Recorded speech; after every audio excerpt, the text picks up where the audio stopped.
very excited to introduce myself. I am Andy Younger. I am the new executive director of the Flint and Genesee Chamber.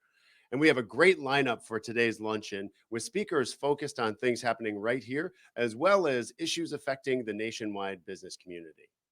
First, before we get started, I'd like to thank our Chamber Luncheon sponsors, Brown and Brown Insurance, Blue Cross, Blue Shield, and Blue Care Network of Michigan, Kettering University, Lewis and Knopf CPAs, Little Caesars Pizza, Mott Community College, ServPro, University of Michigan Flint Office of Graduate Programs, and Yo CPAs and Business Consultants.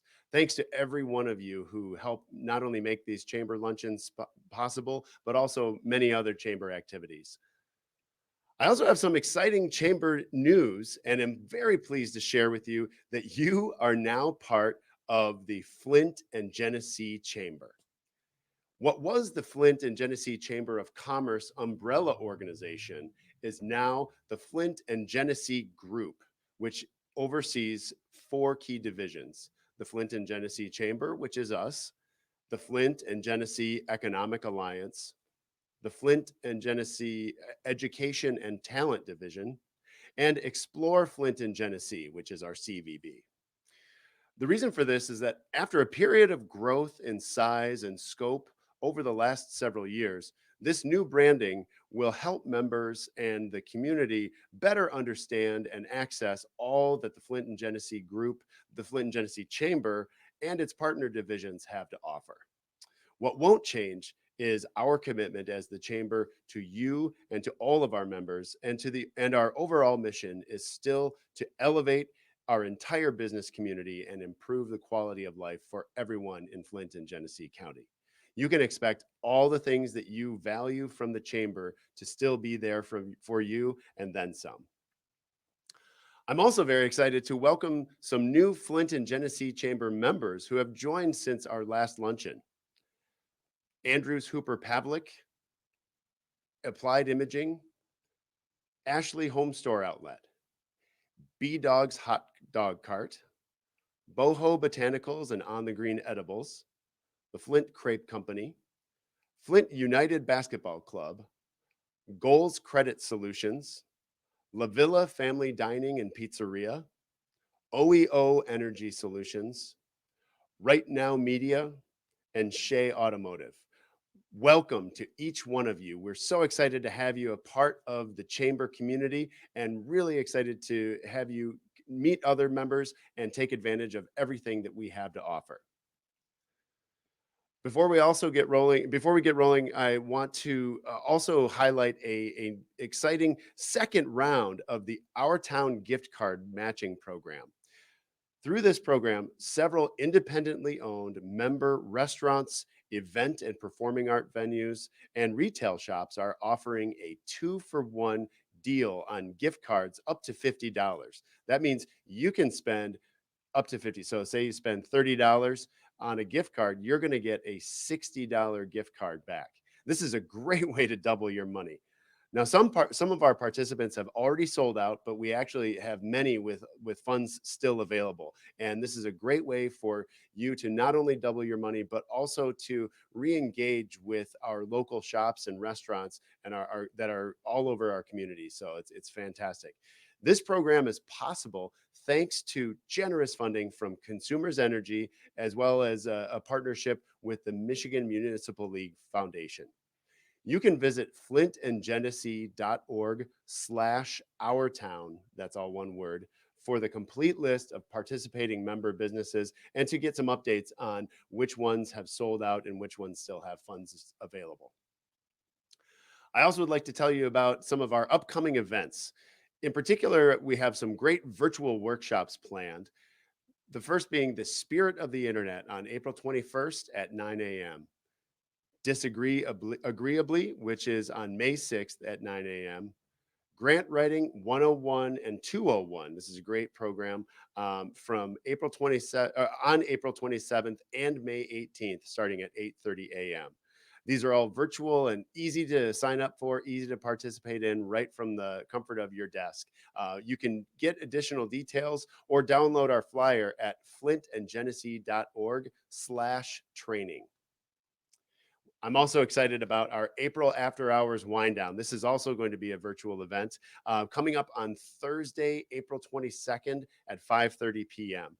Our host for this after hours wind down is going to be Comfort Care, and they are celebrating 20 years of being in business. And what I love is that they're going to be featuring a charcuterie board demonstration with one of our local catering experts. So really excited to not only learn a little bit, but to connect with all of you. It's a really great, casual, fun way to connect with people. So hope you can join us for that. That's a free event on Thursday, April 22nd.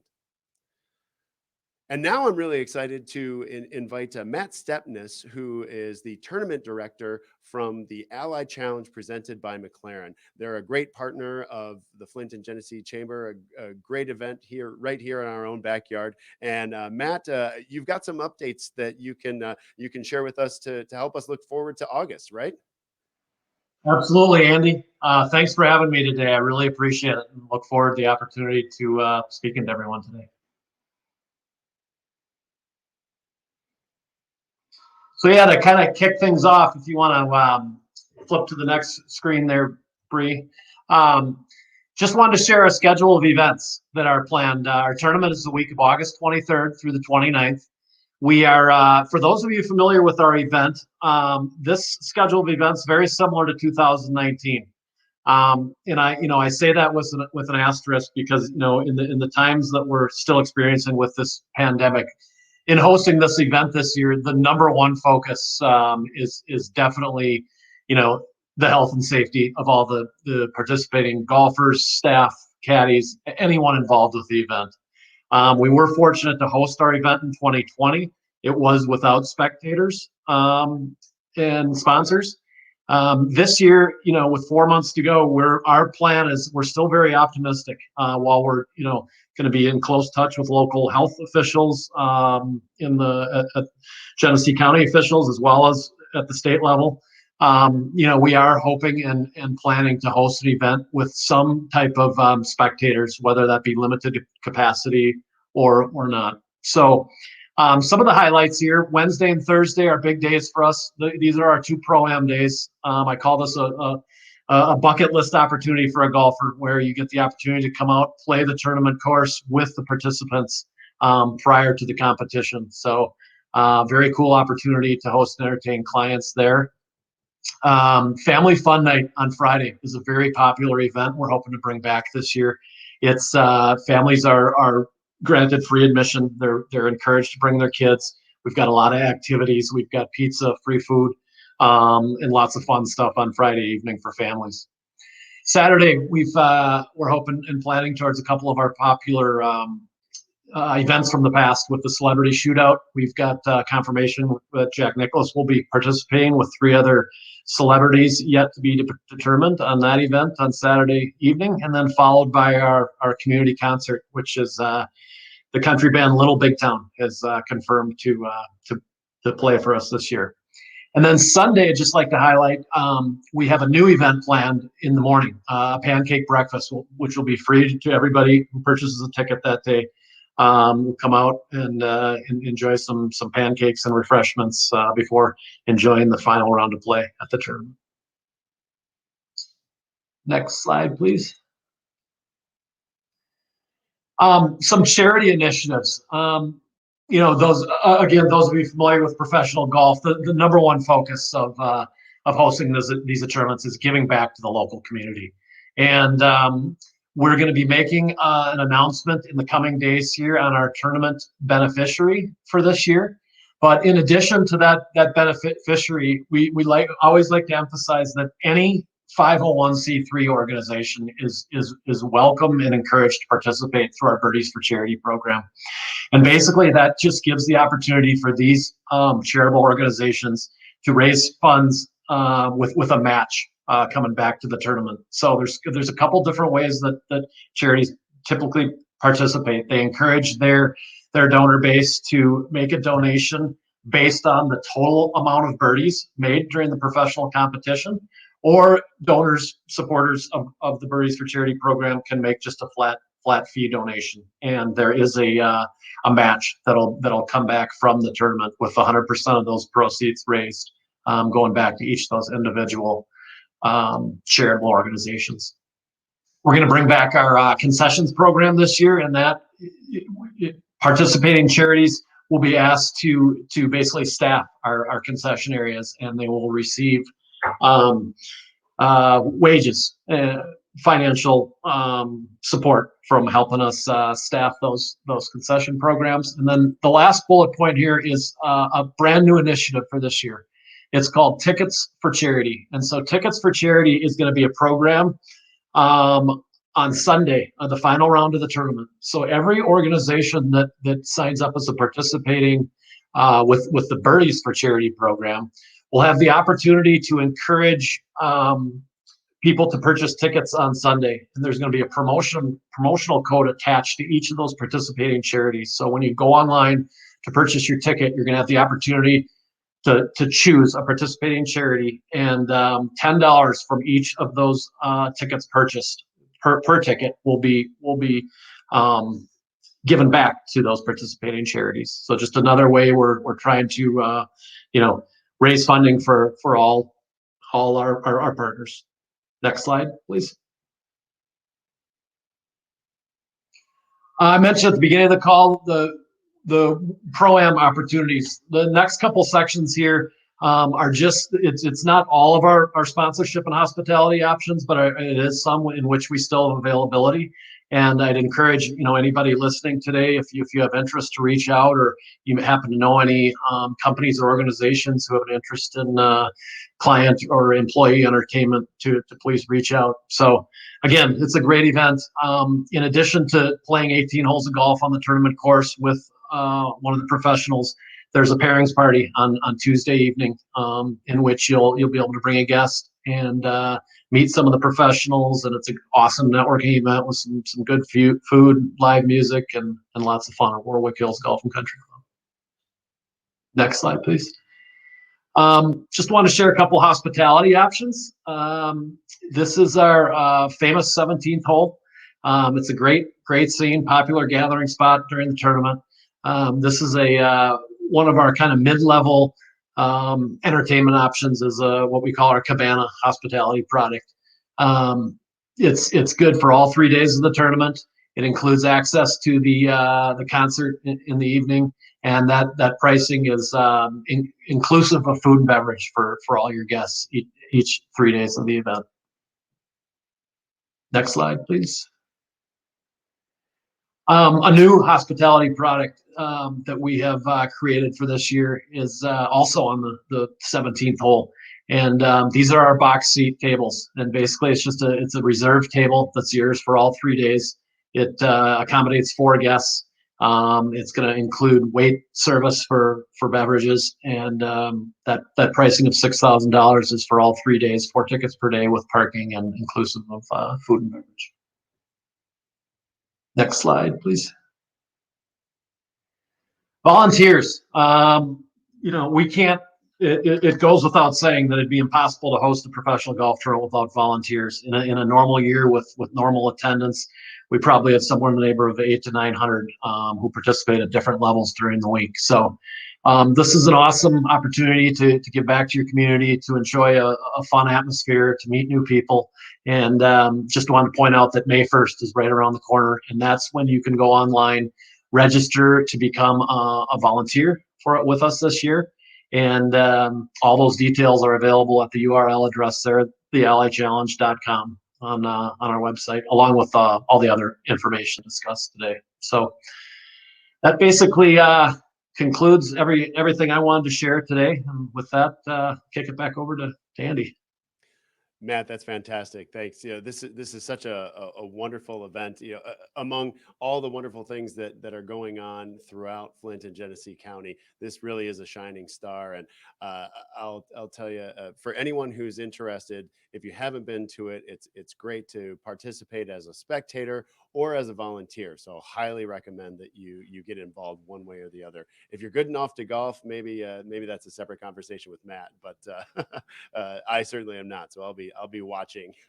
I'll also be enjoying that 17th hole. So look forward to seeing you there. So thanks a lot, Matt. Really appreciate it. And really looking forward to the Ally Challenge presented by McLaren this coming August.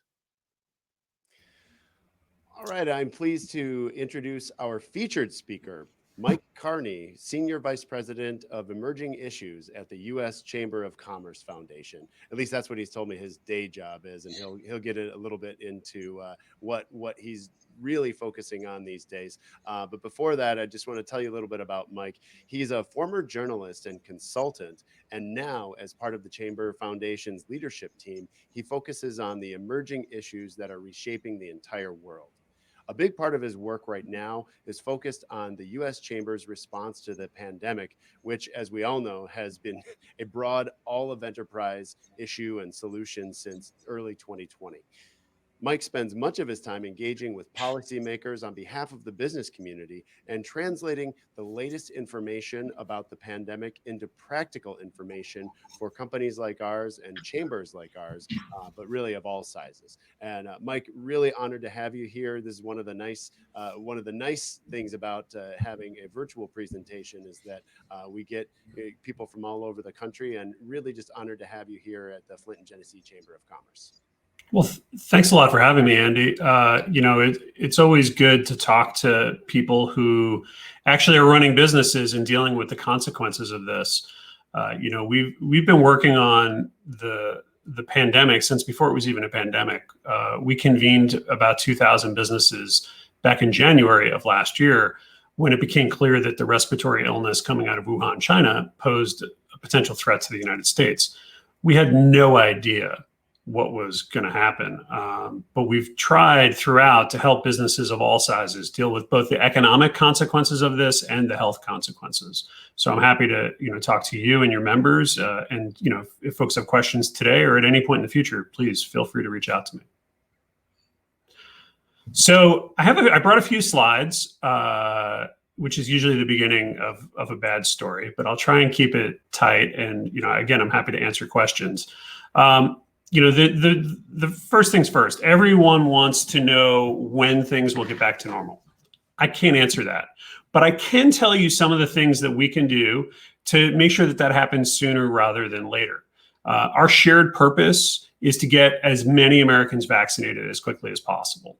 So I'll share what I know about the vaccine rollout. I'll acknowledge what I don't know, hopefully, and let's caveat everything I'm about to say. It was accurate when I sat down to write what I'm about to say, but things are moving really quickly and it could be overtaken by events before I'm even done speaking. The response to the pandemic is a dynamic, fast-moving operation.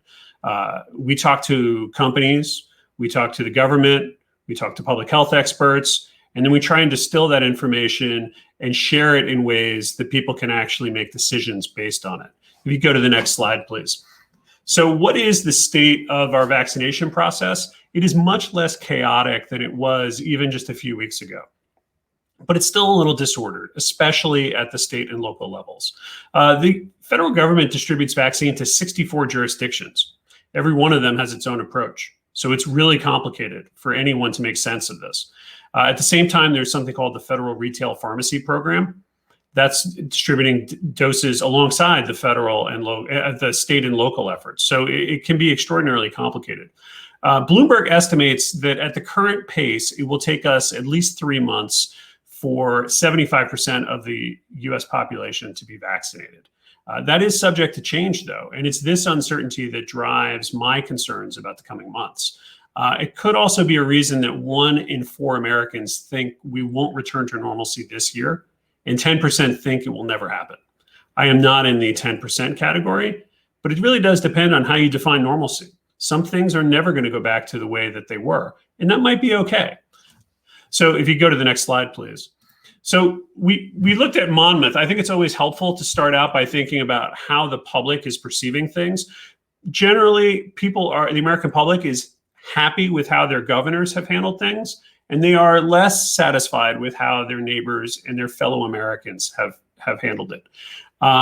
This is, something that has not really improved over time. And it points to one of the bigger challenges we have, which is, and we were talking about this right before the event, it takes collective action to stop the spread of the virus. And we are counting on everyone to do their part to make sure that it doesn't continue to spread. If you go to the next slide, please. So there are three numbers that really matter. On the left, that is the number of people that the CDC estimates have been infected with the novel coronavirus, or SARS-CoV-2. It's an estimate. It's more than 3 times the actual case count based on confirmed PCR or antigen tests. So it's an estimate. The middle number is, unfortunately, the number of people we have lost, and it's probably an undercount, but it is shocking. That is the equivalent to losing most of Detroit in a year. That is not where we want to be, and we need to continue driving the numbers down. The one on the right is a little more positive. We are, and this often gets overlooked when we talk about the vaccine rollout in the United States. I said before that it's chaotic, but it is important to remember that we are doing really well relative to other countries. We are 7th on the global leaderboards in terms of the number of people per 100,000 population who have been vaccinated. 2 of the countries ahead of us are tiny, Bhutan and Bahrain. So we're doing okay. There are other countries that face much bigger challenges, and they are years away from being in a position to have vaccination make a big difference in the spread of the virus and the economic recovery. If you could go to the next slide, please. So where do things stand for us right now? The states have done a really good job, again, speaking at a national level, in terms of getting vaccines out. In the beginning, there were some big challenges. The federal government would deliver doses, and they seemed to be just sitting on shelves. At the same time, there were some data issues. So sometimes they weren't sitting on shelves, but they looked like they were sitting on shelves because the states were not reporting timely data that could make it into reports from Bloomberg and others. So we have three vaccines that have received emergency use authorization from the FDA. Johnson & Johnson, there is a temporary pause. I would expect that to be lifted in the not too distant future as they work with healthcare providers to ensure they know how to identify individuals who may have a rare response that requires special treatment, not the standard treatment for blood clots. The AstraZeneca vaccine, that is one, like the US government had planned to buy a lot of the AstraZeneca vaccine. It still has not been approved in the United States. I don't know when that'll be, but we'll probably be pretty much through our vaccination process with the Pfizer, Moderna, and again, the J&J vaccines. We expect supply and demand to equalize this month. And we are about to enter a period where the question isn't, can we get enough doses? The question is, can we convince enough people to get the vaccine? And I'll talk a little bit more about that in a minute. Before I move on, though, there's one thing I do want to flag, and I do not have updated numbers for this, but I have no reason to believe that the data have changed significantly. Back in January, we were told that almost all of the monoclonal antibodies that the federal government acquired and distributed to the states were going unused. It is absolutely essential when we're losing 500 to 1,000 people a day that these life-saving monoclonal antibodies are actually used. And there are many reasons why they were not being used at that time. Part of it was doctors didn't know they were available. Patients didn't know that they could make a difference. It would be really, really beneficial to your community for the chamber and its members to ensure that local healthcare providers are making maximum use of monoclonal antibodies. They have been made available to the states at no cost.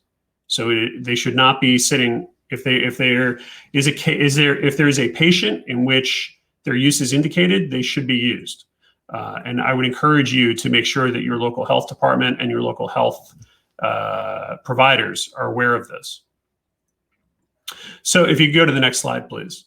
So there are some wild cards that we deal with on a pretty regular basis. As I mentioned, we talk to companies all the time about what their pain points are. There are a lot of common questions. Can I mandate the vaccine? Do we have enough vaccinators? What's my role in this process? The things that would really influence the trajectory, the speed with which we can vaccinate enough people is, do we have enough vaccine? It looks like we do, and we will, as long as there are no more unexpected adverse side effects, or that there are no more supply chain issues. But are we going to be able to overcome vaccine hesitancy? And I'll talk a little bit more about that in a minute. Are we willing to wear masks and continue practicing social distancing? The U.S. Chamber of Commerce urged all levels of government to promote masking back in July. It is a simple and effective way to reduce the spread and reduce the kind of case counts that prompt additional closures or occupancy restrictions that have such a negative effect on businesses, especially retail and restaurants and live venues. If you could go to the next slide, please. So vaccine hesitancy is a huge issue. 30% told Pew Research that they wouldn't get the shot. Why? Side effects are a big barrier. So is the sense that they were developed too fast to be safe. In hindsight, calling the program to develop them Operation Warp Speed was probably not the best name, because it created the misimpression that these safe and effective vaccines were rushed to market, when in fact, they created a really innovative process that carried out the same standard clinical trials as any other vaccine, but they did them in parallel. Another thing I'll flag for you: rural respondents are 2 times more likely to say that they don't want to get the vaccine than urban respondents in a Kaiser Family Foundation survey. That's really problematic, because these are communities that already lack easy access to healthcare, and having high levels of vaccine hesitancy increases the risk that we'll see continued spread in rural communities. I'll tell you that the Biden administration is engaged in a very significant public education campaign targeting groups that are hesitant about getting the vaccine. And there are 3 groups that have been flagged as being of greatest concern: young people, people of color, and conservatives. And each one requires a different message, and each one has different reasons for the levels of hesitancy that are evident within that population. There's another factor that's feeding into vaccine hesitancy, and that is misinformation. You have 3 groups that are spreading misinformation primarily online. You have the traditional anti-vaxxers.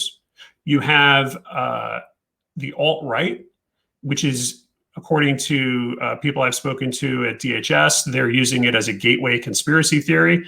And you have malign foreign actors who are just trying to use this as another way to sow discord in the United States among its people.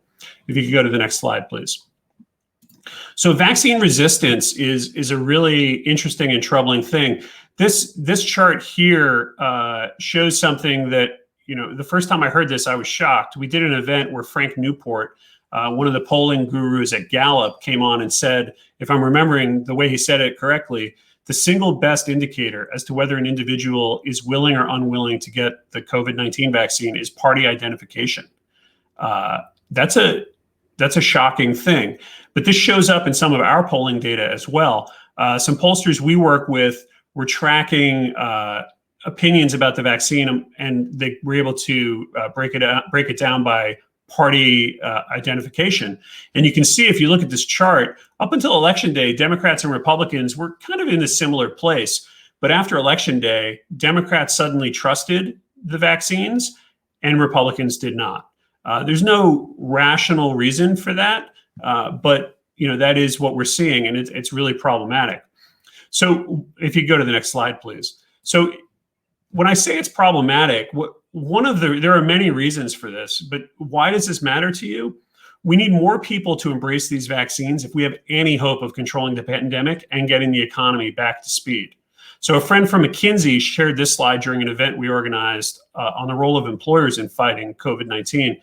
It shows on the one side that the variants could increase the threshold for herd immunity, and that on the other side, the levels of vaccine hesitancy in the population could be too high for us to reach these targets without a real concerted effort to reassure people about the safety and effectiveness of the FDA-approved vaccines. The big takeaway: we need more people to accept the vaccine when it becomes available to them, and employers have a really important role to play. If you could go to the next slide, please. We think that, and we've been saying this is part of our Rally for Recovery commitment, is employers can educate their workers and make it easy for them to get the shot. businesses are not going to be able to solve these societal problems on their own. But we do know that employers have a trusted relationship with their people. That's why we worked with Civis, a data science company, to test messages from employers to see which ones work the best. This slide shows two important takeaways.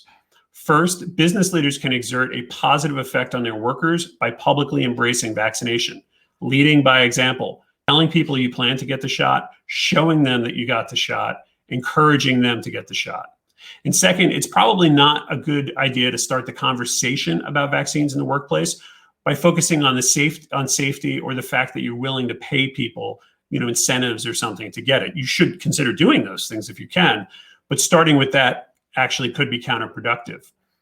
I've been telling companies of all sizes that they can learn from the way Walmart has traditionally promoted flu shots to its employees. When they become available each season, the store manager rolls up her sleeve and gets the shot during a regular staff meeting. That's what we mean by lead by example, showing that you are committed and that it's not just talk about vaccines, but it's also a personal commitment that can reassure other people and normalize this behavior. If you could go to the next slide, please. So what are some of the role, or what is the role of employers? Well, we think that education is a critical part of this process. It probably won't surprise you, given where I work, that we think that businesses are just probably one of the most important parts of the national solution. So we've been encouraging companies to over-communicate with their employees and customers. If possible, they should try and host vaccination clinics and consider ways to make it easier for people to get the shot and deal with any after effects. We also think that it is absolutely critical that businesses and business groups engage in an ongoing dialogue with local health officials. Imagine what would happen if every business in America had the opportunity to vaccinate its employees, maybe their families. We think that every business group should be making this point to officials at all levels of government. I know that we're making that point to federal officials and state officials. We don't think that these things are going to happen tomorrow, but there is an opportunity for businesses to help vaccinate America and get everyone back to work. This will help us overcome vaccine hesitancy. It will reduce barriers on the public health system, and it will make it easy for millions of our countrymen to get vaccinated, even if we do have to continue wearing masks and practicing social distancing for the foreseeable future. If you could go to the next slide, please. So all employer actions matter. We think, and the Rally for Recovery commitment makes this point. There are really three things that we think that you should consider. One, wear masks and promote mask wearing. That is a way to stop the spread of an airborne virus. Two, make it easy for workers to get vaccinated. And three, if you have channels that you're already using to communicate with workers or customers, consider adding pro-health messaging to that about vaccines, about masks, about the things that individuals can do to ensure that the community becomes a safer place for everyone to live and work. If you go to the next slide, please. These are things that employees are ready to embrace. They're willing to wear masks. They're willing to provide proof of vaccination, but they have to be given the opportunity to get vaccinated. And then they have to have employers that are prioritizing this. If you go to the next slide, please. So if you go to committorecovery.com, you can find a way that you can take a step to join the business community in its response to COVID-19. Hundreds of companies employing millions of people have joined the Rally for Recovery. I literally just got an email saying Pfizer is signing on, but it's also small businesses, barber shops, nail salons. It's all different kinds of businesses, and they're committing to wear masks and do some of the other things that I mentioned when the previous slide was on the screen. So if you haven't done so already, I know that your chamber has, but if you haven't done so for your individual business, please consider going to committorecovery.com. I will not be offended if you ignore me while you sign up. It's really a way for businesses to convey to policymakers and to the community that we're all committed to doing what it's going to take to get our health and our economy back in shape. If you go to the next slide, please. So in closing, I encourage you to plug in with your local chamber, but don't be shy about visiting uschamber.com or uschamberfoundation.org. We have a lot of information there, and we would welcome your suggestions about things that you might need. We also host a significant number of online events. There's one tomorrow with companies that have been vaccinating their workers for months, where they can share what works, what doesn't work, and what they wish they had known at the beginning. We're going to hear from people who went person by person to help convince folks who were skeptical about getting the vaccine about how they did that. So please, visit our website, reach out if there's anything that we can do, or if you have suggestions. If you go to the next slide, please. And I'm happy to answer questions today or at any point. Feel free to reach out. But thank you again for giving me a chance to visit with you today. Mike, thanks so much. So many things to think about, and a lot of thoughts and questions come to mind. And again, I'll just echo Mike's encouragement for any of you out there. If you have any questions, go ahead and type those in the comments section, and we'll get them up. But while we're waiting for that, Mike, I had a question for you. What you're talking about kind of got me wondering, would there be any value, or has there been any example of businesses highlighting to the public and to their customers that all of their employees, for instance, have been vaccinated? Is there any kind of push for that, or have you seen any example of that? So Andy, that's a great question. Because we have been in a period of scarcity, so there have not been enough doses, there are not many companies that could actually make that claim right now. That said, we had created back early on in the pandemic a customizable flyer that businesses could use to go in and check different things that they were doing and then print it out and put it in their window. And it was very popular. We just updated it. One of the things that we've added to it is, that we're encouraging our employees to get vaccinated as a kind of a way to reassure customers. Now, when it comes to vaccinations, one of the questions that always comes up, or frequently comes up, I should say, is can we or should we mandate vaccines? And that's legally, what we've been saying is legally, yes, you appear to have the right to do that. But in terms of actually getting people vaccinated, that might not be as effective as persuasion. So there are going to be some employees who cannot be vaccinated. Could be people who are too young, or it's contraindicated because of a medical condition they may have. But those are going to be few and far between. I think we're going to get to a point where that is going to be a distinguishing characteristic for a business, to be able to say that, yes, we wear masks and we do all these other things, and all of our workers are vaccinated. It really does start bringing up raising some interesting ethical questions, because as an employer, if you want all of your employees to be vaccinated, or if you need them to be vaccinated, you might be treading on some healthcare and health privacy issues. So we always want to make sure that we're not pushing the envelope as far as that goes, or overstepping, right?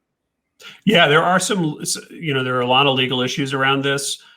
We've hosted a number of events with employment law experts, and we've posted some information we have a digital resource center for vaccines, and people can go read what's up there on this. But, there are risks if you don't do anything. There are risks if you do something, but the best thing is to just do something. So promoting vaccination is a really smart and safe thing. But ensuring that you're not doing anything that runs afoul of EEOC or HIPAA or anything like that as well is really important. Absolutely. Just one, I'm going to sort of step aside for just one moment, and for those of our luncheon participants who are participating in the 5 and 5 that's coming up, I'd like to encourage you to log into the StreamYard app that was sent to you, so that you can be ready for that next segment. Sorry, Mike. I mean, yeah. So it really is. It's the kind of issue that also brings up a lot of questions for I think a lot of people in Genesee County, that there almost seems to be almost like this mystery in terms of how you even find out about vaccinations and how you get them. I mean, I use my own family members as an example who signed up but have no idea when they're going to get it, and then other people find out last minute.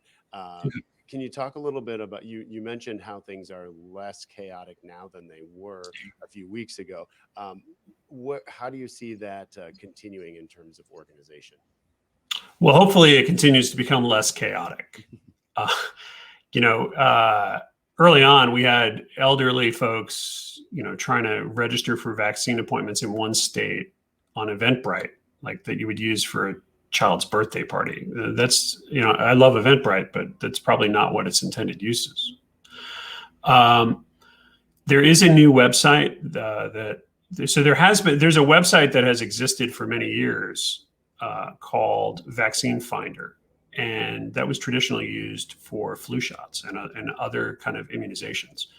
They have been working very hard to integrate that with supply data from the federal government. So I would recommend, I don't know what the status is in Michigan in terms of its integration, but check out vaccinefinder.org and it might provide some reliable information. I mean, basically, we are on the cusp of a time when any American who wants a vaccine should be able to access them, just because the number of doses that is going to flood into the market is so significant. Well, that's good news. Yeah. Yeah, which is hopeful at least. Yeah, yeah. Shifting gears a little bit, we've been talking a lot about from a health standpoint, how can we get the vaccine? Can you talk a little bit about maybe on a national scale how some businesses who might have been struggling have actually either pivoted or adapted in unique ways that have really helped them cope? Do you have any examples that come to mind? Adapted in which way? You mean in terms of their operations or like what they do? Either one, yeah. Yeah. So I know a lot of our businesses are just trying to figure out how to survive day to day. Yeah. And getting themselves vaccinated and getting their employees vaccinated is one thing, but being able to keep their doors open is really kind of the primary concern. And so, if you have any examples, whether it's from shifting how they do things operationally or even changing a little bit about what they have to offer. Yeah, no. So, we've seen some businesses adapt and enter new markets. So if you think about masks, for example, when there was a need for cloth face coverings, a number of companies that manufactured other things, and I think there's one prominent one in your area, I forget the name of it, denim or something, and they made something else and they pivoted to make masks, and they filled a need for the country, but they also managed to create revenue that helped them get through it. We've all, with restaurants, I think restaurants have really struggled through the winter. It's been really challenging because of the weather. It's not really appetizing to sit outside. At the end of the day, I'm optimistic that some of the changes that restaurants are making are going to become long-term trends, and that will be to the favor of the businesses. So, for example, we've seen an increase in outdoor dining. Well, I used to live in Europe, and I'll tell you, outdoor dining, like on the street, is the norm there, and here it was the exception. And I hope that becomes another way for restaurants and others to expand their revenue capacity without having to, get a bigger building. We've also seen some companies embrace the transition from in-person dining to takeout. There's a really famous restaurant, Little Ciro, here in Washington, D.C. And what they've done is they adapted. They said, we're going to start letting people do takeout. They'd never done takeout. And then they said, actually, we're never going back to dine-in. Wow. Yeah. That's remarkable. So, yeah. And Michigan's a little bit cooler than DC, so I know. Yeah, I know that we're all itching for the warmer weather and the ability to do some more of that dining out for sure. So, all right. Well, Mike, thank you so much. This has really been informative. And if people have questions and want to find out more, how can they either get in touch with you or just learn more through the U.S. Chamber of Commerce? Yeah. So if you want to just learn it, if you're looking for information, you can go to uschamber.com/vaccines, and there's a whole resource center there. If you have specific questions or suggestions, you can reach out to me at mcarney@uschamber.com. Well, Mike, thanks so much. This is really an honor to have you. And again, one of the benefits of being virtual, to have you from your place in Washington D.C. come all the way to us and our businesses here in Flint, Genesee County. So, thank you very much, Andy. I'll come to Flint anytime you want. Anytime. I hope you can make it. Yeah. Thank you. Thank you. Be well. You too. All right. Well, hope you're able to get some valuable information from that, and please don't hesitate to reach out to Mike, or if you have any questions, we'd be happy to pass those on to him as well. So feel free to reach out to us. Now I'm very excited to bring back a very popular luncheon feature, the 5 and 5, where we have 5 members who have raised their hands first to take 1 minute to share what they have going on and to pass that on to you. And as with our tradition with 5 and 5, they've also come up with some great prizes that we have selected randomly some of our luncheon participants to win. And so I'm really excited to hear about that and see what they have to offer as well. Okay, so our first 5 and 5 participant is Suzanne Zhu from Sweets by Suzanne Marie. Hey, Suzanne, how you doing? Good to see you. I'm good, Andy. How are you? Great, thanks. Okay, you ready? I'm ready. Okay, your minute starts now. Hi, everyone. I'm Suzanne Shu with Sweets by Suzanne Marie. I'm glad to be here today, and I just can't wait till we can meet again in person, but that day will come. I am a web-based company, e-commerce, and I make handmade gourmet chocolates, sweets, and now I make treats for your fur babies. I make dog cookies. We are home of the famous chocolate pizza. It's easy to order from us. You can go to the website and order online, or if you have a special event or something you're working on, contact me directly, and I'm happy to meet with you to create a custom order for you. I'm very pleased to say that I got to be a part of the Our Home matching gift card program. I'd like to share that I still have some cards available, $25 cards. Buy one, get one free, and I'm happy to hand deliver them to you, so there's no chance of them getting lost in the mail. Great, thanks. Can you remind us what your web address is? How do we get it? Web address is sweetsbysuzannemarie.com. All right. Thanks, Suzanne. Appreciate it. And our winner for Suzanne's round of 5 and 5 is Bernard Romaine from the Miracle League of Greater Flint. And congrats, Bernard. And Suzanne, what did Bernard win today? Bernard wins a chocolate pizza and a bag of our chocolate kettle corn. And Bernard can let me know if he wants a regular pizza or a Mother's Day pizza. All right, great. Bernard, we'll follow up with you on that. And maybe a little cat's tail in there as well. You had a little... oh, yes, he's joining me. Love it. I love it. All right. Thanks, Suzanne. You're welcome. All right. Our next 5 and 5 participant is Nikki Koliopoulos from the Boys and Girls Club of Greater Flint. Hi, Nikki. Good to see you. Andy, good to see you. Yeah, thanks. All right. Your minute starts now. All right, I'm Nikki Koliopoulos with the Boys and Girls Clubs of Greater Flint, and we are gearing up for BGC VIP, which is a virtual celebration that's going to honor some community partners and some of our kids who have been doing great things this past year, and it stands for Very Involved Person. And you too could be a very involved person with the purchase of a raffle ticket. So $10 is what it costs one kid for a membership for a year. So if you purchase a raffle ticket, you have a chance to win our grand prize, which is worth more than $850 right now.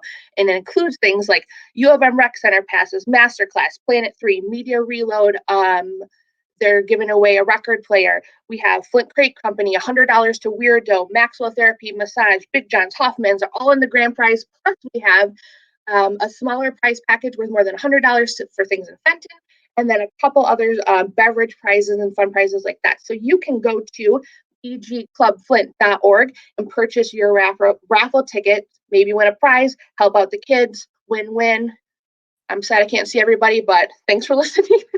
Awesome. Thanks, Nikki. So that's bgclub.org. bgclubflint.org. BG Or contact me and I'll help you out. Great, great. All right, thanks, Nikki. And the winner of the of your round of 5 and 5 is Carla Turner from Pinnacle Hospitality of Michigan. So congratulations, Carla. And Nikki, tell Carla what she's won. Carla is winning a bottle of red from Mobby Winery and 2 wine glasses with the Boys and Girls Club logo on it, which is one of the things you could win at the raffle. Man, I wish I had won that one. Oh, great. Well, thanks, Nikki. Appreciate it. And Carla will reach out to you with details on how you can get that. All right, number 3, we are on to Jeff Stableford from Hilton Garden Inn. How you doing, Jeff? There you are. Okay, great. I think you're not muted. Good afternoon. Yeah, great, great. All right. Well, Jeff, you ready? Your minute starts now.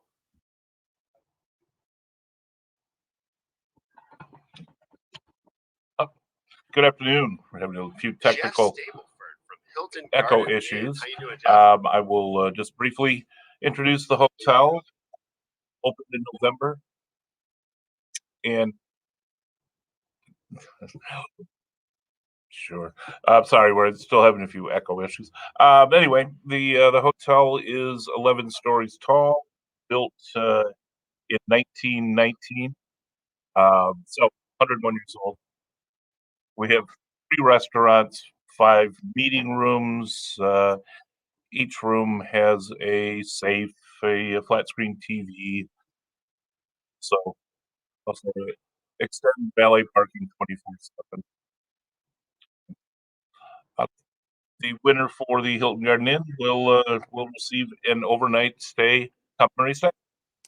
Wow, that's fantastic. Thanks, Jeff. Yeah, this is wonderful. I've had a chance to check out some of the rooms and the restaurant, and even though it's over 100 years old, as far as the building goes, everything is modernized and meticulously thought of. So really excited about that, and that's right downtown. And the winner of that. Of that downtown stay is Shane Proul from the Flint City Handball Club. Congrats, Shane. And we'll connect you with Jeff and the staff over there at the Hilton Garden Inn Flint to reserve your spot and get that taken care of.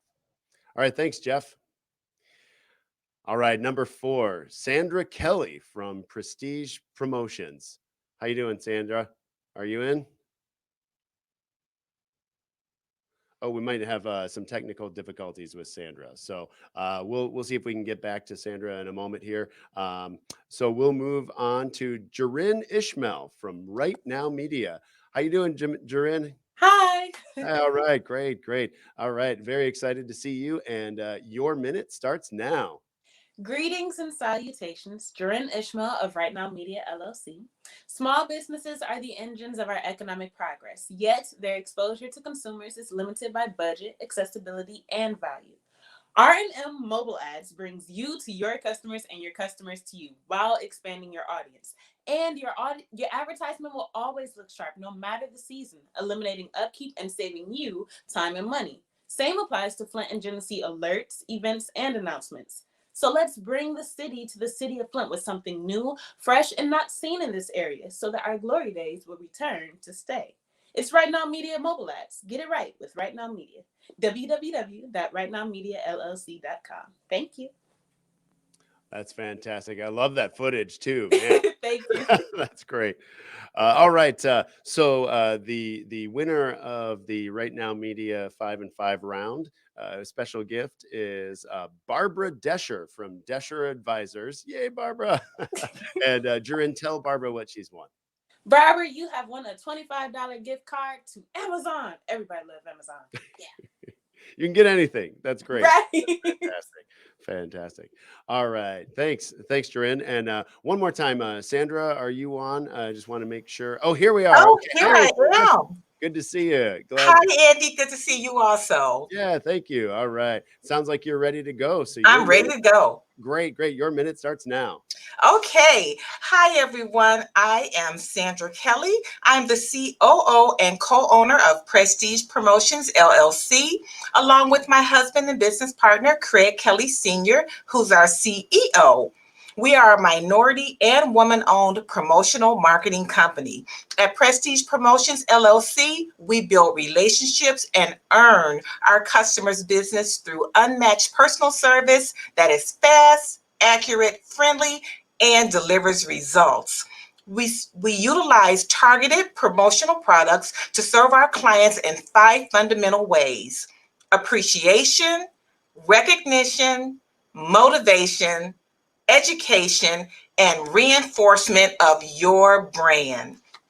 Our solutions include consulting services, targeted promotional products, branded apparel, company and fundraising stores, awards and recognition, and commercial printing. In short, our goal is to always make you look good. That's fantastic, Sandra. And how can we find out about you? How can we contact you? So you can reach out to us by calling us 810-953-0782 and on our website, prestigepromotionsgb.com. Fantastic. All right. Thanks, Sandra, and good luck to you and Craig. And look forward to seeing all the good stuff you have all around town. Thank you so much, All Andy. right. And also, one last thing: the winner of that round of the 5 and 5 is Stacy Klein from American House. And Sandra, I don't know if you're still on or not. Oh, you are. Good. Okay, great. Sorry, I forgot to ask you to stay on. But can you tell us what Stacy's won? So Stacy has won this fantastic USB Padfolio. This is a wireless Padfolio, Stacy. You are going to be able to charge up your your phone, your device, as well as take notes and just keep yourself really organized. It's an awesome professional gift. I think you'll love it. That's fantastic. Thanks, Sandra. Yeah, and Stacy, we'll follow up with you to make sure that you can get that from Sandra and Craig. All right. Well, thank you all for joining us and sticking around. I hope that you were able to get some valuable information. Certainly get excited about the Ally Challenge as we approach summer. It's a great thing to look forward to. And from Mike at the U.S. Chamber, I hope that you were able to pull something that is helpful for your business. What we really would like to do is continue that conversation with you. So don't ever hesitate to reach out to us. Personally, you can reach out to me at younger@flintandgenesee.org. I'm always looking for input and feedback, and learning about your challenges and your needs and the opportunities that you're seeing and the ways that we can help is really my primary focus, my biggest interest. So I hope to connect and hear from all of you. So also, I look forward to seeing you next month at the Chamber Luncheon, which is going to be taking place Wednesday, May 12th. Really, really excited about that. And in the meantime, feel free to continue networking in the sessions or on one-on-one. We've got a few more minutes, so if you want to connect with someone, go right ahead. We'll keep it open for you. In the meantime, have a wonderful rest of your day and a great rest of the week, and enjoy yourselves.